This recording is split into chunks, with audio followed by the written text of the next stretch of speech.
And we talked about some of the ingredients that were necessary to celebrate and prepare spiritually for the Exodus. We talked about the idea that we're talking that um, everybody should take a lamb or a sheep and the Pesach offering. And we're also going to talk about the matzah and the bitter herbs, the matzah and the maror.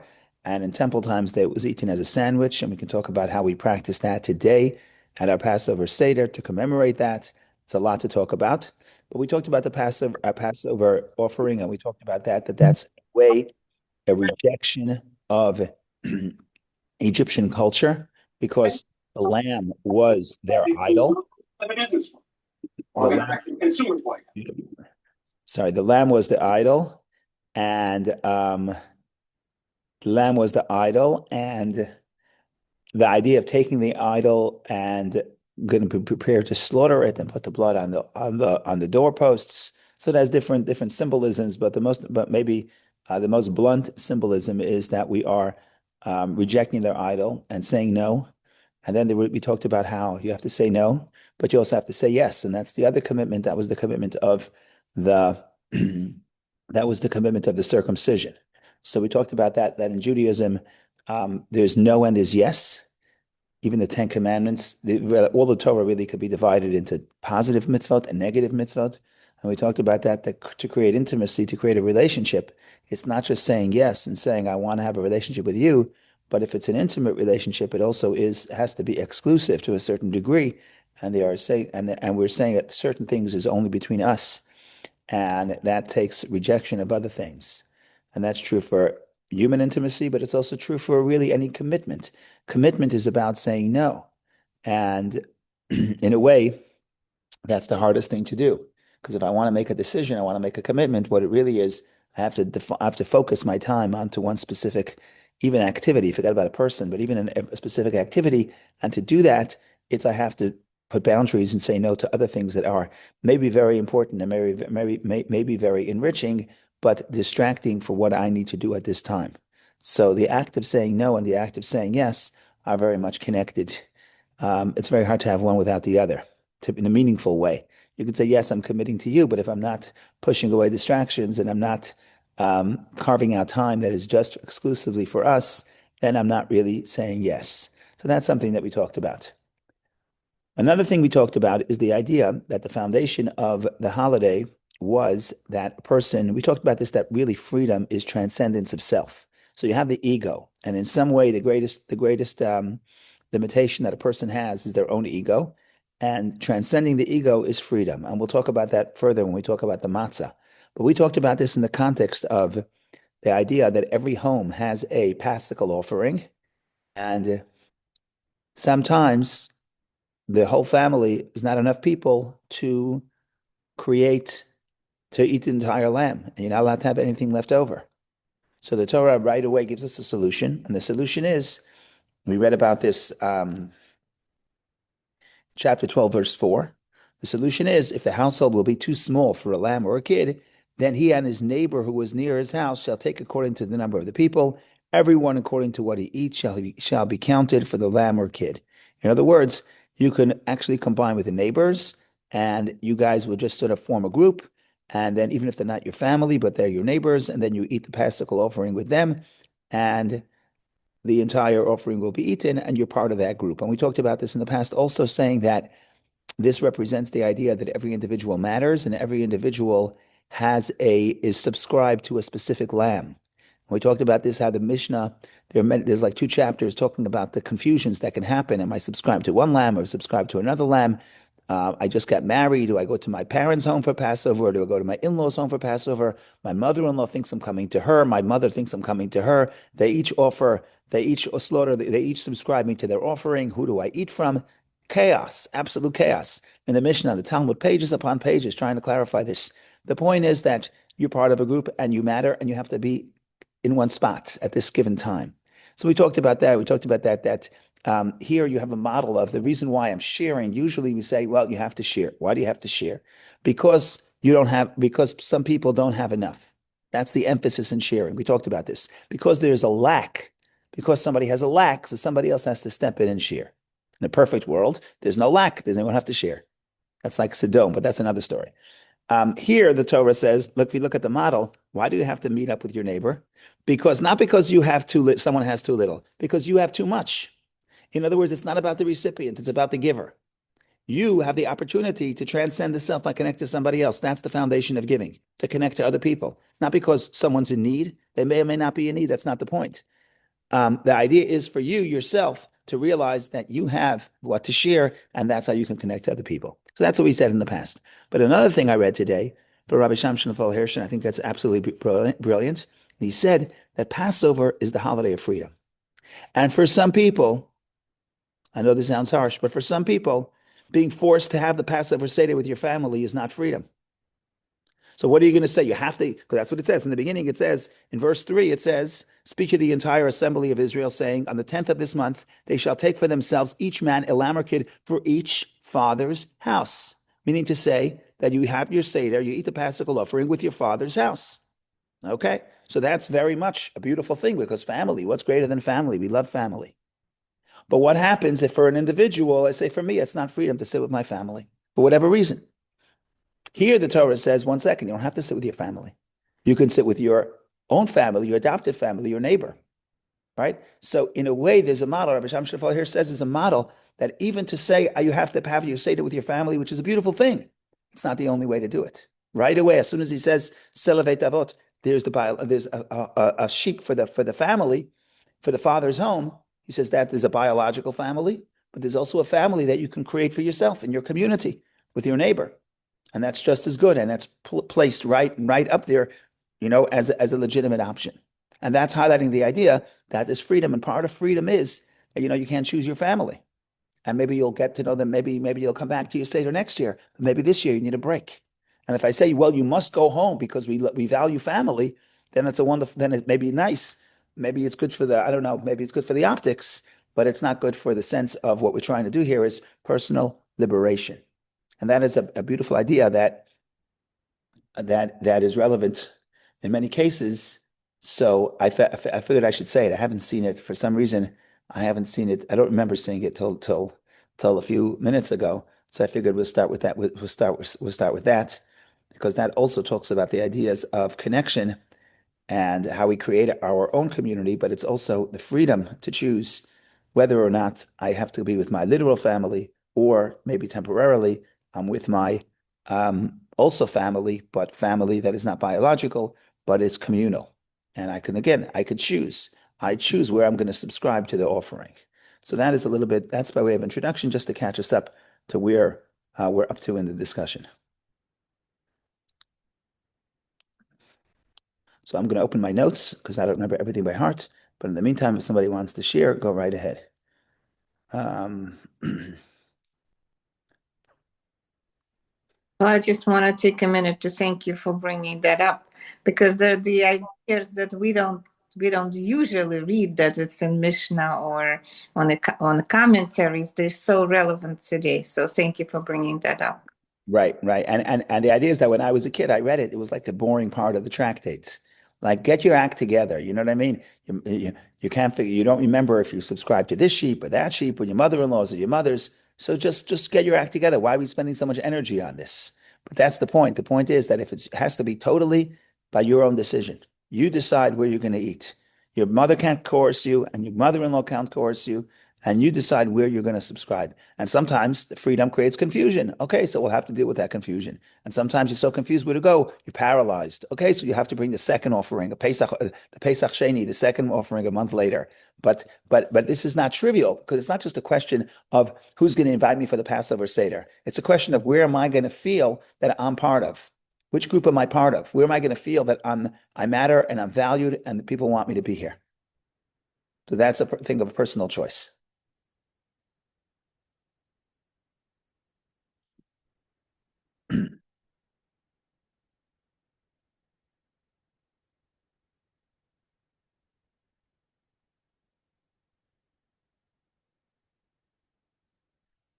Okay, I think we're just about ready to talk to inch toward the concept of matzah.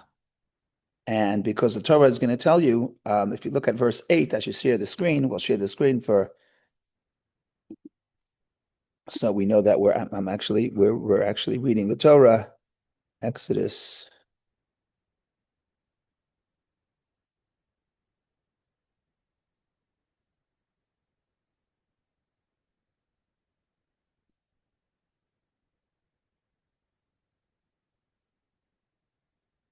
Okay, so if you look at, we're talking about the sheep, the blood.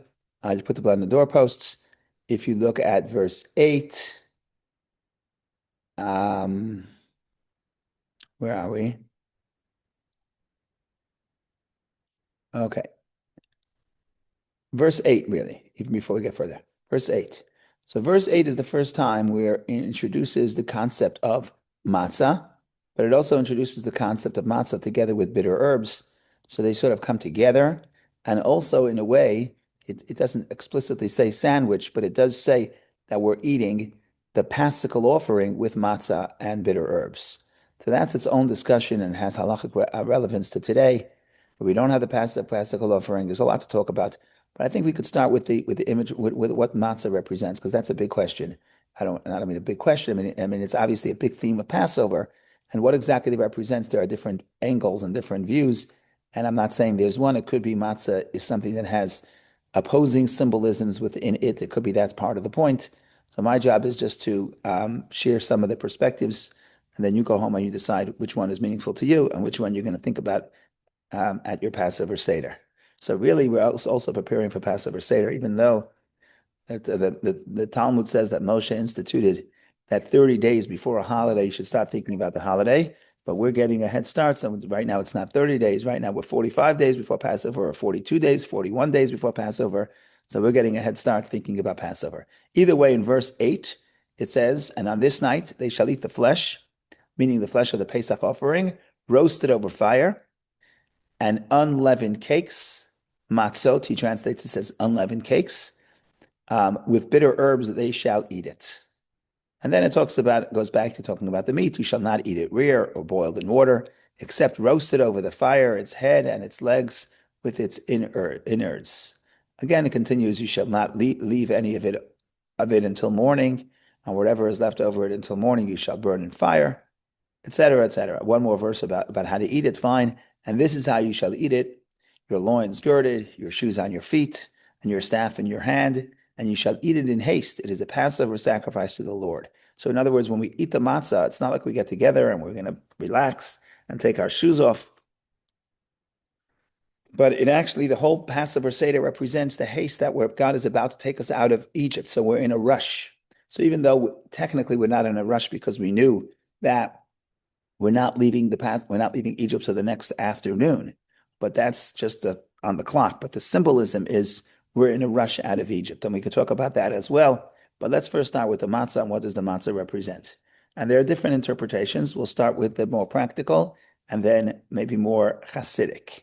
So if you start with the practical and or historic angle, you could say like this. Um, Today we know that where does bread come from? Where does bread begin? So bread is a question, but certainly the concept of yeast begins in Egypt. In other words, the idea to mix flour and water was probably pre-Egypt. But in the civilization of Egypt, they come up with the idea that if you can let the yeast ferment, you can have yeast and the thing can rise and it can be tastier and lighter. And it's basically a Egyptian invention. So if that's the case, then one symbolism is Egypt. If you're going to leave Egypt, you need basically a cultural break from Egypt. And we're going to say, we want to basically say cultural independence, that we're not dependent on the Egyptian culture. And even though maybe it's more convenient and it's tasty and there's certain advantages to Egyptian culture, which there are, but we want to make the point and we say when we're forming our own people, we're breaking away from Egypt. And their chief invention and the chief export, which is leavened bread, which is yeast, which is dough that can rise, not just by time that too, but it's also the idea that they actually had what the Torah talks about seor. You're not allowed to eat seor. Seor is the like bread starter.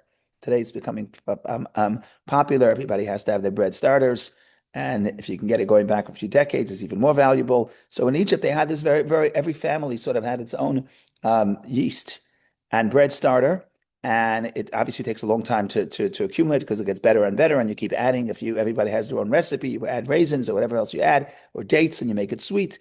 There's this whole culture about the seor, the yeast, but really it's really bread starter. It's not like today where it's more. I don't know exactly what the technology is today, but either way, this is an Egyptian export. This is an Egyptian invention. And if you want to say we want to become spiritual, we want to become culturally free, it's, you know what? We don't need their export. We don't need bread. It's almost like saying, someone said, if you, let's say there would be an exodus in the United States and you want to break away, say 1 week no Coca-Cola. 1 week no Coca-Cola. Doesn't mean you can't drink Coca-Cola later. But when you're saying on my own, I'm making a cultural statement that we're going back to our roots, so to speak, and we're not going to take this piece of food that is so identified with Egypt. So that's on a very basic historic perspective why on the way out of Egypt we're allergic to bread. And not just that, but we repeat it every year to say, yes, we like Egypt. We like the culture. We learned many things from there. We talk about how we leave Egypt with great wealth, which is not just financial wealth, but it's also cultural wealth. They were the most developed civilization at the time. But we still understand that we're different and we don't have to just sort of buy in wholesale to whatever they're exporting, but we have to be a little bit more um, we have selective and critical of their culture. Okay, that's on one basic level. There are many other interpretations. One interpretation of the matzah is the idea that matzah that we allude to it in a way.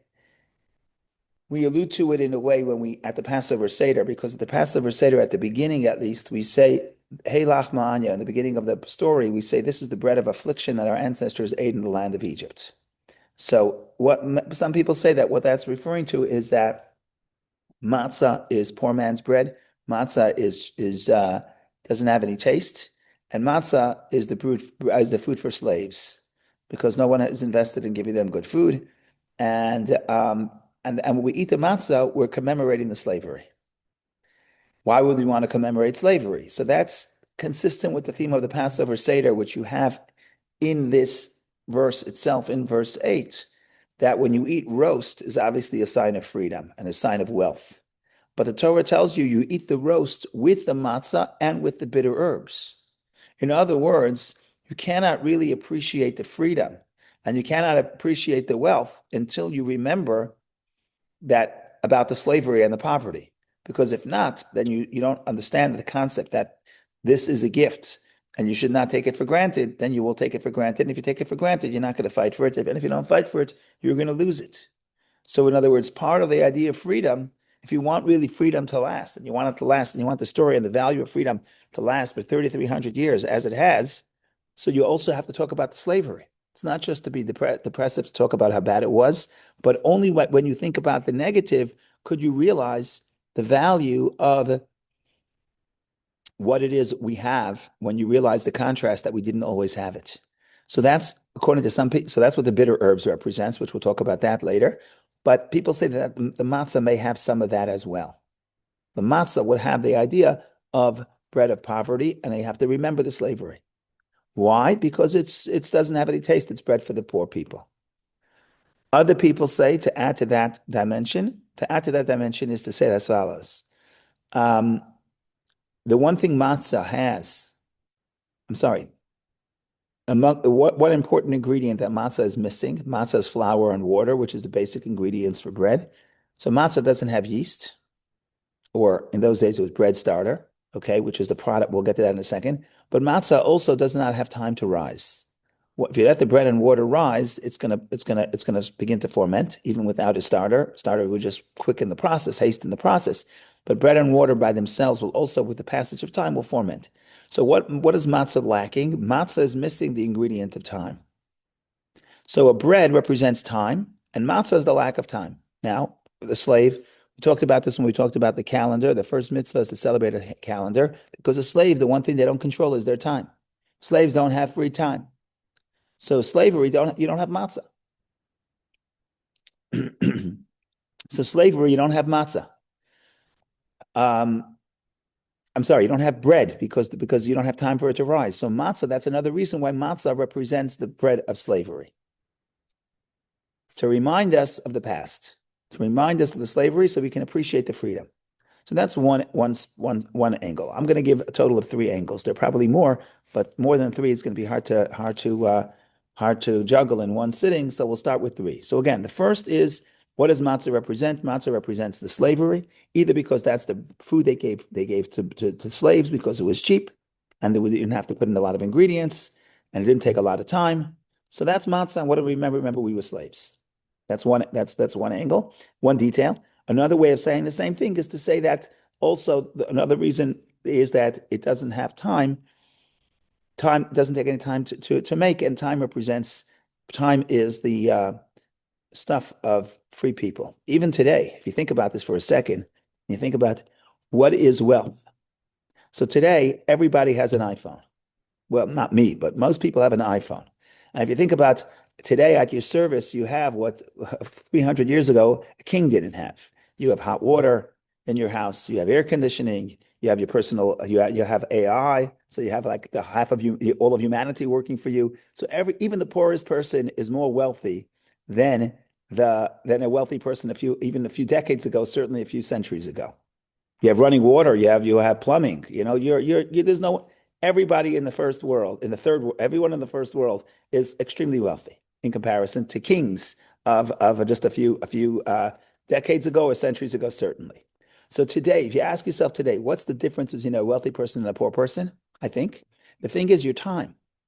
A wealthy person can control their time. I don't have to be at a certain time at a certain place. I could dedicate my time how I want. As opposed to if I have to go to work 9 to 5, or it used to be 9 to 5, now it's 7 to 7 or whatever, 24, whatever. Today the business gives you a phone. And like my friend told me, when they give you a BlackBerry, you think you're getting a free BlackBerry. Really, it's a leash. Now they can call you whenever they want. The point of the matter is that wealth represents that I can control my time. If I can't control my time, that means I'm not wealthy.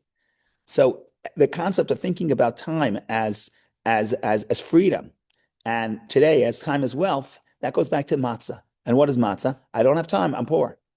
So that's all in the first category, that matzah is here to remind us when we are poor. That's the first meditation of matzah. And again, you cannot overstate this. This is critical, because if you don't tell us about the times that we were enslaved, then we're not going to appreciate the freedom. And if we don't appreciate the freedom, we're not going to maintain the freedom. And we're not going to tell the story to our children. And our children are not going to take it for granted. So it's critically important to say we didn't always have this. You have this concept that when we were growing up, we were very exposed. Maybe it's traumatic. I don't know. We were very exposed to Jewish history, and Jewish history is all about Jewish suffering. Not all about, but there's a lot of Jewish suffering. And then I see we moved to Greenwich. The most surprising, not surprising, the most it's surprising only because I never thought about it, but it was how people are shielding their children from hearing about the Jewish suffering in the past. We don't want to traumatize our kids, so we don't tell them about the Holocaust. The Holocaust is extreme. We won't tell them about the Crusaders. I mean, everybody knows about the Crusaders. They learn it in school, but nobody knows that it was a Jewish calamity. That on the way to Israel, they wiped out all the communities in Germany. So, or Khmelnytsky, or the Spanish Inquisition. People will try to protect their children from hearing about the calamities. Now, it's true, you can't traumatize the children, but in a way, it's a disservice for many reasons, obviously age appropriately, but in a way, to appreciate the blessings that we have is to know about the past and to know that we didn't always have it. And then we appreciate it, and then we fight for it, hopefully, and fight for those values that let us celebrate these freedoms that we didn't always have. Um, the Rebbe always told people to go vote, even though in New York, your vote doesn't really matter because the population is the way it is. The Rebbe always voted, well, absentee ballot, and never missed a vote, ever. Even the most local thing, never missed a vote. He didn't say this, but I'm talking about, obviously the Rebbe's coming from, not obviously, but from my perspective, the Rebbe's coming from a place that for the first 50 years of his life, or 30 years of his life, there was no voting, right? So if you come from that perspective, then voting is not just if you have extra time, you go vote, but you appreciate the value of the freedom, and you won't miss the opportunity, as opposed to somebody who never thought about this, take it for granted. Okay, I'll vote if I have time. If I don't have time, if there's a better show on Netflix, then I won't vote. Right. So if you understand the the stories of the oppression, then you can appreciate, but not just appreciate, but also preserve the freedom. So that's the first idea of what matzah represents. Um, taking that, going one step further. So I'm going into the second meditation. And this is a little bit different. It's similar but different. The idea is yes, matzah represents the idea that we're enslaved, that we're not free, that we do not have our own freedom. Well, why are we commemorating that, and why does that become the central figure or the central foundation of the holiday of freedom to talk about the fact that we weren't always free? So till now we said, well, you have to remember the contrasts, but there's a deeper interpretation. The deeper interpretation goes something like this. We want to remember that our freedom is not man-made. Our freedom was given to us by Hashem.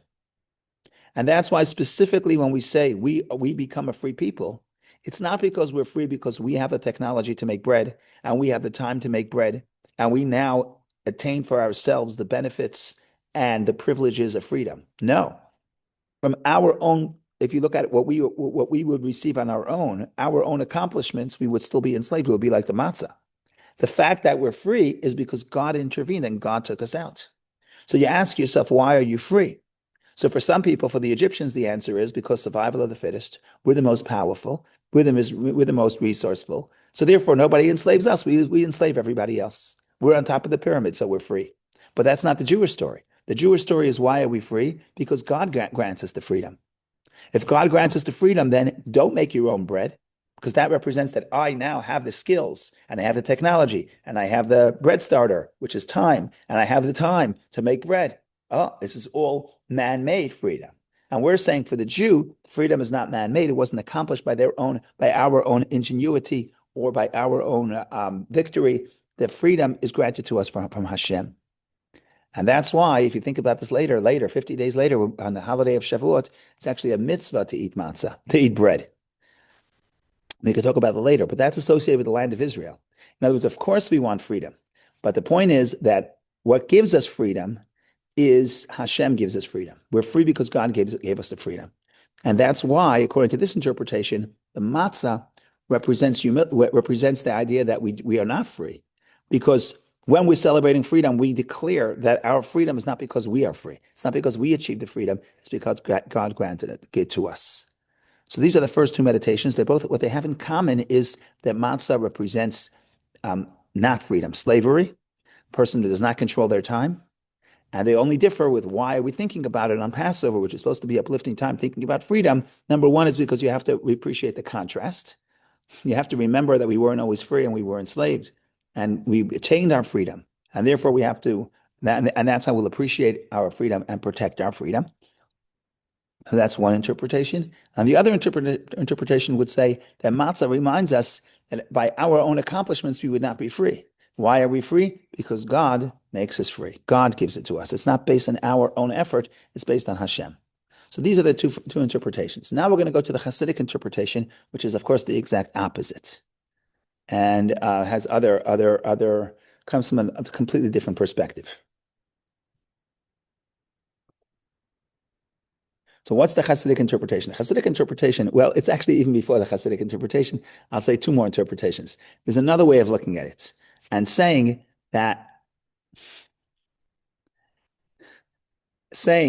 in fact, bread, matzah, even though it's we call it the bread of poverty, and even though it has no taste, I don't know, even though, maybe because of, reality is the matzah, which has no taste, which doesn't take any time, which is, could be referred to as poor man's bread, is actually the bread of freedom. How so? So I'll start with the Hasidic, and we'll get to the final one, the Maharal of Prague. We'll get that later.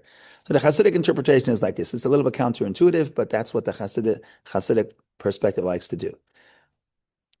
The only way to be free is to be humble. And matzah is bread of humility. The fact that it doesn't rise represents that it's humble. And humility is the only path to freedom. And we'll try to explain. Which is counterintuitive, because you say the person who's all inflated and has wealth and has taste and has luxury, we associate those aspects with freedom. But the Hasidic interpretation says no, specifically matzah, humility has to be free. And there are all kinds of ways of describing this, but just to try to stay simple, is that if you think about this for a second, what keeps us confined in our psychological prison, which is basically our psychological comfort zone. What keeps us trapped in the comfort zone is the ego. So, for example, there's different ways to think about this, but the example would be fear of failure or fear of rejection. So it's going to hold me back. Why is it going to hold me back? I'm afraid that I'm going to be rejected. Okay. What's going to happen if I'm going to be rejected? Will I die? Will I not have what to eat? No, it's fine. But my ego is going to be affected. My ego is going to get hurt. So to protect my ego, I keep myself in my safe zone. But safe zone is just a fancy word for a psychological prison. So it turns out that the person who's humble, not thinking about themselves, thinking about the greater cause, they can achieve much more than the person who is focused on their own ego, because the ego is going to hold me back. I have to worry about rejection. I have to worry about failure. I have to worry about how this makes me look. Think about how much things I have to do to protect myself before I take the first step. And well, you have to be free. You have to leave Egypt and step into the desert. What's going to happen? Am I going to survive? Am I not going to survive? What happens if I'm going to fail? What happens if I come back? That's no way to move forward. That's no way to be free. That's no way for liberation. For liberation to take place, I have to be able to say, I have the humility. I'm not going to be controlled by my ego. But it comes in so many different ways. An easy example would be, let's say I have somebody I love and we get into some tension. We get into a disagreement. And I could solve this entire disagreement in 10 seconds or 5 seconds. I can call up and apologize. I can say, I'm sorry. It doesn't cost a lot of money. It doesn't take a lot of time. Even in the olden days where you paid for the phone call by the minute, it doesn't take more than a minute to apologize. You could even do it in 120 characters for Twitter, 140 characters. It's not a big deal. What's holding me back from saying apologizing? What's holding me back is what's that going to do to my ego? So what we're saying here is that the fact that a person is humble and the fact that the person's ego is not inflated and not afraid and not overly concerned with their own ego, that is actually the stuff of liberation. So the person who's all inflated and successful, the problem with success is now you don't want to take any risk, right? So you could be successful. Everything is working fine for me, more or less, but I'm not gonna take risk. I'm not gonna shake the foundations of my life. I'm not gonna take any risk because I have bread, because I have taste, because everything is okay, everything is fine and tasty, and I'm not gonna take risk. But if I don't take risk, there's no freedom because basically I'm trapped in my own circumstance. I'm not going to take risk for growth. So the idea is that the bread of humility is actually the concept that leads to the concept of freedom. So unlike we said before we said the matzah represents humility in the sense that it's not inflated and that represents the slavery. Now we're flipping it on its head and we're saying to the contrary. We're saying the idea that a person is able to be humble, that's the most liberating thing you can do. Because if you're overly concerned with one's own ego, then there's no way a person is going to be able to break free of the limitation and break free of the psychological prison. So that is, I think, a beautiful meditation. But to make it even more nice, even more beautiful, I'm going to share a sort of a visual on the screen. And we started talking about this on Friday, that a lot of mysticism is alluded to in the Hebrew letters. So we're going to look at the Hebrew letters for chametz and matzah, and we're going to I'm a go little ahead. lost. Go ahead. How did that reverse interpretation relate to matzah? I get the ego and So all, matzah is humility because matzah doesn't of rise. humility. Humility. Matzah it's flat. It doesn't have to be flat. You can make it thick, but the point is the bread doesn't rise. So the process of rising, bread rising represents inflated ego, Ah, okay. right? So if I'm expanding. There was once a story with the third Chabad Rebbe at Tzemach Tzedek, where someone came to him and he said, you know, I have a problem. I come to synagogue on Shabbos, I come to shul, and everybody's stepping on me. He meant figuratively. Everyone's stepping on me. Everyone's fighting with me. Everyone's stepping on me. I don't know exactly what happens. I can't take sides in the fight. I'm just retelling the Hasidic story. So the third Rebbe, told him like this. He says the problem is you're spreading yourself out throughout the entire synagogue. So wherever anyone steps, they're stepping on you. In other words, you're spreading your ego everywhere, and therefore any person that steps in, you're taking it as an attack on your ego, right? Somebody has an opinion, I take it as an attack. So don't spread yourself everywhere. You won't be attacked. In other words, the concept would be that the more humble you are, the concept is that the ego, the yeast, the rising represents inflated ego. So here's a very nice visual.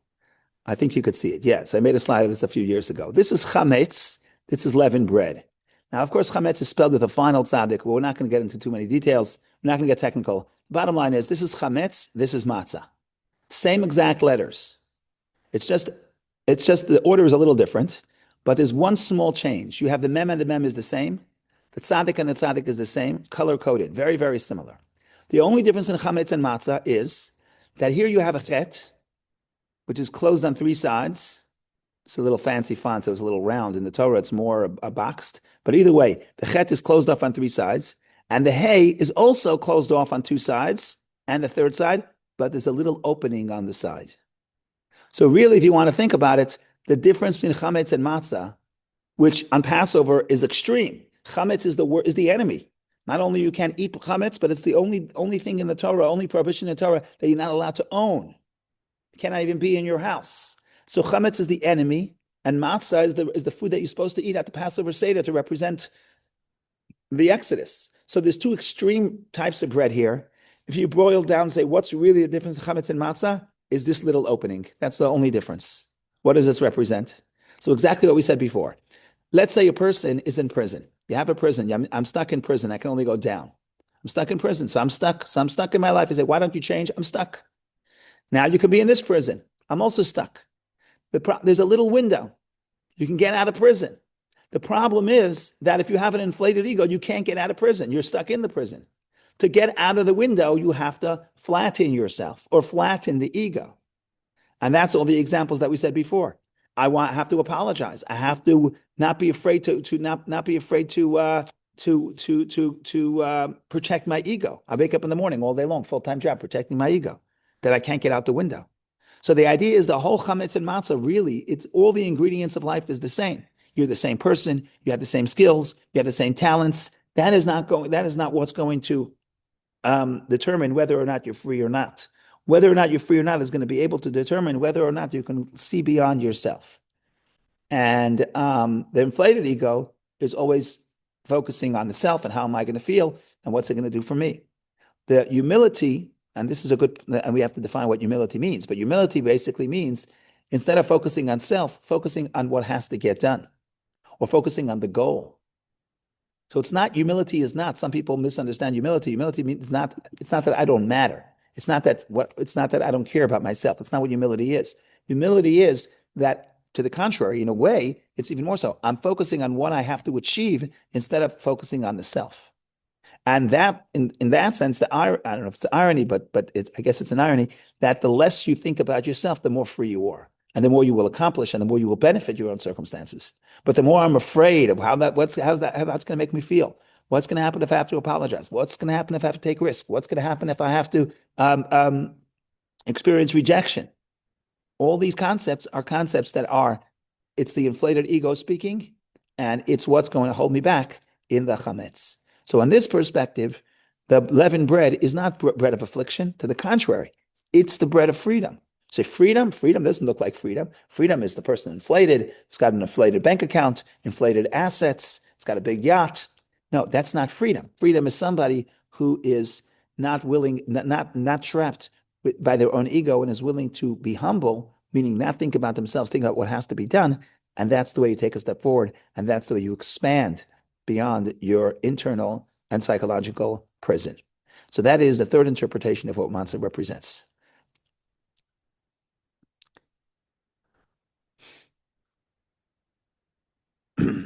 So if no one disagrees, I'm going to give a fourth. So I suggest you disagree. Okay, fourth interpretation. This is from the Maharal of Prague. So he's a great Kabbalist and thinker and prolific writer, and he lived in the 16th century in Prague. And he says something very interesting. First of all, he was very prolific, but he wrote a lot about the Exodus. He wrote an entire book, commentary, just on the story of the Exodus called Gvurot Hashem, the strengths of God. And he's a very, very interesting commentary. He dabbles in philosophy, dabbles in Kabbalah. What he says is like this, and this is very interesting. He says, why is matzah freedom? Matzah is freedom because why is matzah freedom? Matzah is freedom specifically because it does not have other ingredients. It just has the basics that you need for survival. It has bread, it has flour, and it has water. It doesn't have oil, doesn't have eggs, doesn't have sugar, doesn't have taste, doesn't have any luxury. And this is counterintuitive because we would think of what is freedom? Somebody who is free and has resources and has assets and could engage in luxury. But here is a very powerful insight from the Maharal. If you're dependent on that luxury, you're enslaved to the luxury. If you cannot be happy without your private jet, you're not free. If you must have the taste, if you must have the leavened bread, if you're like me that you have to have the coffee in the morning, then you're not free, you're enslaved. So in a way, the ability to say, I don't need anything, that's the free person. I could have a large house, wonderful. But if you need it for your happiness, right? If you need it for your happiness, meaning without it, you cannot exist, you cannot have peace of mind, then you are enslaved to it. If it's serving you, then that's a different story. But the way to tell, the way to say that I don't need something is if I could turn it off for a week, right? Like, how do I know that that something is serving me or if I'm serving it? How do I know? What's the test? What's the test if my car is serving me or I'm serving it? Or what's the test if my second home is serving me or I'm serving it? Or my yacht, right? There's an old joke that I don't want to tell people in Greenwich, but the old joke is that what's better than having the only thing better than having a boat. The only thing better than having a boat is having a friend with a boat. Because if you have a boat, then you have to worry about it every weekend and you can't go anywhere because you have the boat and you got to take care of the boat, right? If you have a friend with the boat, then you don't have to worry about it. The point I'm trying to say is you can have a boat, but the boat is just now, you're worrying about it. Like the ethics of the father says that a person has the more assets you have, the more worry you have. Now, it doesn't mean it has to be that way. Could be the more assets you have, the less worry you have because now you have peace of mind. But it all depends on how free you are. So what the Maharal of Prague is telling us is if I need the taste in my bread to make me happy, then that's not freedom at all. That means I'm enslaved to luxury. I'm enslaved to taste. If I am free, is I could say, for a week, I don't need bagels. I don't need pizza for a week. Oh, now I'm free. Now when I have the pizza, and pizza is not the enemy, don't get me wrong. Luxury is not the enemy. And that's why right after Passover, you can eat it. Not only you could, sometimes it's a mitzvah. On Shabbat, it's a mitzvah. They would actually bring it to the holy temple on Shavuot, even though all year, it's a different discussion. All year in the temple, it was only unleavened bread, only matzah. But once a year, it was a mitzvah, they would bring a bread. So luxury could be a mitzvah. It depends. It depends if you're serving it or serving you. If you need it, then you're enslaved to it. If you don't need it and you have it, then it's serving you and it's expanding your spiritual goals. Go ahead, doctor, please. I want to ask you a strange question, Rabbi. If someone worries about their wife, their parents, or their child, or their grandchild, are they enslaved by it? So that's a good question. That's a good question because in one hand you could say that that's an act of transcendence and caring for others. So I would say that there's healthy worry, which is okay. There's probably unhealthy worry, which is not okay. If I walk around saying, I hope nothing happens for my child, because if something happens for my child, what am I going to do? Right? So then I'm not really thinking about them. I'm thinking about myself. And So maybe the answer to the question is this. Maybe not being enslaved is not worrying, but doing something. If there's nothing you can do, then you shouldn't worry. Correct. But basically, I'm worried means you're enslaved. Doing something is not what you don't have to be worried. You're just doing something. Correct. Doing something is very liberating. No matter what situation is. I don't know how everything's going to work out. By the way, the Jews who stepped into the desert had no idea how things are going to work out. It was a tremendous act of faith, which we can talk about that. That's also part of the Matzah symbolism, to follow God into the desert. Right? They had no idea how Moshe is going to feed them, right? But in a time that I don't know, I'm stuck, almost any action is better than no action. Because that's liberating. But going back to the thing I think about my grandfather, who I never met because he died young, but him and his brother were the only people who survived in their family, the only people who survived the Holocaust. and they tried to go to Israel, and they were intercepted by the British, and they were in Cyprus for a year and a half in a prison camp. Then they come to Israel. What did they have? They had nothing. They had zero. They didn't come to America with $1. They had nothing. They had no family. They had nothing. And you could look at that and say, this is a person who's enslaved. You could look about that and say, this is a liberated person. I don't mean liberate. I mean, it's a difficult thing to say, but to say if they're not dependent on anything, if they could say, I could now rebuild, I now have the strength and the courage and the optimism to rebuild my life. That's freedom. I mean, psychological freedom. So it's a little counterintuitive. The bread without the luxury is free. We like to think that the person who has the luxury is free. And the answer is they could be free, but they could be free only if they're not attached to it, only if they're not dependent on it. And how do you know if you're dependent on it? If you can never turn it off, if you can never say no, you're not saying yes. Going back to we started out the class with the yes and the no, right? How do I know that this is serving me? I'm not serving it. If I could say no for a while, then I know I can have it, right? So if I could not worry about my business on Shabbat and only start worrying when the sun sets, when night falls, Saturday night, then I know that I'm not enslaved to my business. Why? Because I'm not thinking about it 24/7. I'm only thinking about it 24/6. But if I could never shut off my worry, then I'm serving it. But if I could shut off my worry, forget about, I'm not talking about shutting the shop. Shutting the shop is the easy part, but shutting my worries is the hard part, right? The spiritual side of Shabbat, the Talmud says, is make believe. You should be in a state of mind, not make believe. Make believe is a bad word, but be in a state of mind where all your work is done. I did everything I could do. Now it's in God's hands. And I'm going to turn on my worry Saturday night. I'm going to think, what can I do now to advance to advance my business, to advance my production, or to advance what I want to achieve in the world. But if you cannot turn off that sense of ambition, then you're serving it. If you could turn it off for 24 hours, then the other 24/6, then it's serving you. So that's a very important question to ask about anything in life. Am I serving it, or is it serving me? And ironically, the ability to be humble and say, you know what, I don't really need this. I don't really need this pleasure. I don't really need this luxury. I'm not dependent on it. I would be happy without it. I have my family. I don't need my business. I mean, I need it. Of course I need it, but I don't need to be enslaved to it. Right? So that is something that is to think about from the Maharal, that in a way, counterintuitively, the person with the fewest ingredients represents the idea of what is essential to life. And the most essential things to life are some things that are not the luxury. The most important things to life are the necessities, and that's what makes you free. My grandfather would say that the most important things in life are free. Like breathing air is free. In those days, drinking water was free, not anymore. So today you pay for the water, but when I was growing up, I think water was free. I think so. These are the things. The point is that a person who could be rejoice with the essence of life, just being alive, just being healthy. That's what I need. I don't really need anything else. Now it's good to have, especially if it's going to advance my ability to impact the world, and ability to raise my family, and ability to invite guests, and ability to do good in the world. For sure, it's good. Of course, not only it's good, it's positive, and it's a mitzvah. But if I'm dependent on it, then I'm enslaved. And freedom is I'm not dependent. What am I dependent on? I'm not dependent. Go ahead, Vicky, please. Thank you, Rabbi. I think that also answers the doctor's earlier question about worry. I also heard that there is no such word in the Torah as worry. So basically, if you worry about your child who grew up, you just have to sometimes leave it in Hashem's hands. You can find something to do, but sometimes there is nothing you can do.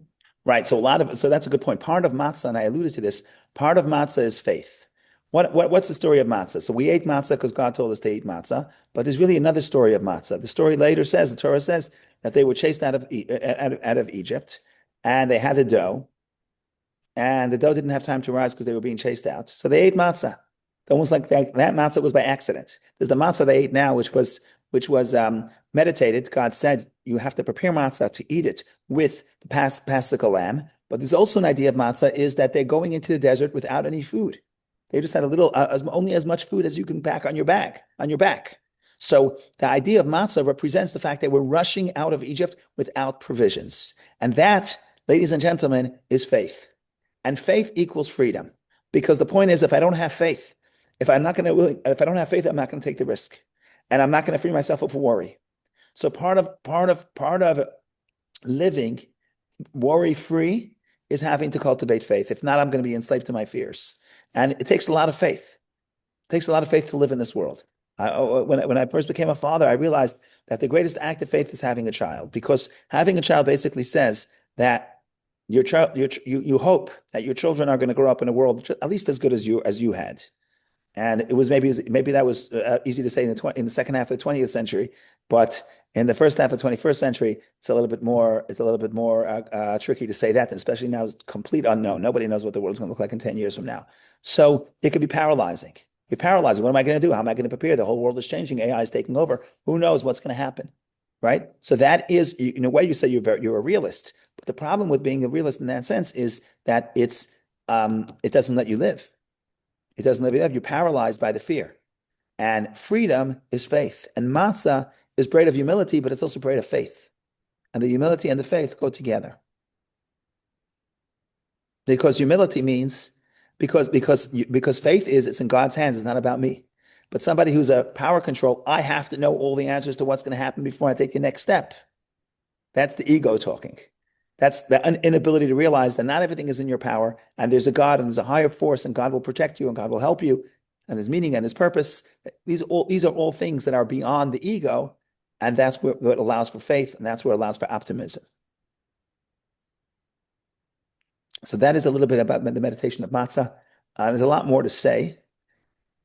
We have 4 minutes left. I'll say one more idea related to the idea of humility, because humility could be positive and negative, like everything else in life. So we're going to try to talk about humility also in that sense. So try to just make sure that we have the proper humility, and then we'll call it a day for today and let everybody think about this and meditate this and prepare for Passover.